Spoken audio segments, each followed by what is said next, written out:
अनेक मनीष अच्छा जो मैंने भिड़ भितर बाहरी समाज पर उदाहरण सृष्टि करती से ही जड़े भिन्न व्यक्तित्व होती कथाकार मनोज मिश्र। निज परिवार प्रतिटी उत्सव को से जोड़ी था असहाय मनीषों सेवा सहयोग। घटनार प्रकाश राष्ट्रपति राज्यपाल पुरस्कार प्राप्त शिक्षक राजकिशोर मिश्र 103तम जन्म जयंती सालेपुर दुखीश्याम वृद्धाश्रम पालन कर सुपुत्र मनोज मिश्र आश्रमर अंतेवासी को गोटे दिन सकाळ मध्याह्न भोजन और रात्र भोजन प्रदान करने सह असहाय मनीषों सह अनेक समय बिताई। श्रीजुक्त मनोज मिश्र कहते मु कि मो परिवार नुहे मु मो छात्र छात्री को भी असहाय सेवाई जोड़ी। ए आश्रम को मो छात्र बिरंची नारायणकर जनईले आज पर्यंत प्रथम एठाक आसिया पर मो दुखीश्याम वृद्धाश्रम असहाय मनीषों सेवा सहयोग प्रेम पड़ जाइछि।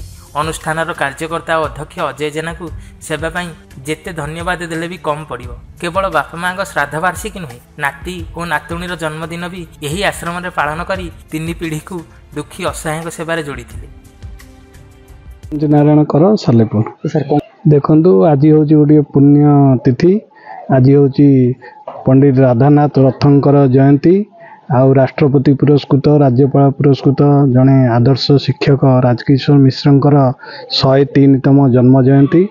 आपण मैंने देखी सबुबले मोर जी सार डॉक्टर मनोज मिश्र प्राक्तन अध्यक्ष सालेपुर महाविद्यालय सबु समय सबु परिस्थिति तांकर विभिन्न सामाजिक कार्यक्रम तांको परिवार से यही दुखीश्याम वृद्धाश्रम ही पालन करती। मो ना ध्रुवानंद शरण।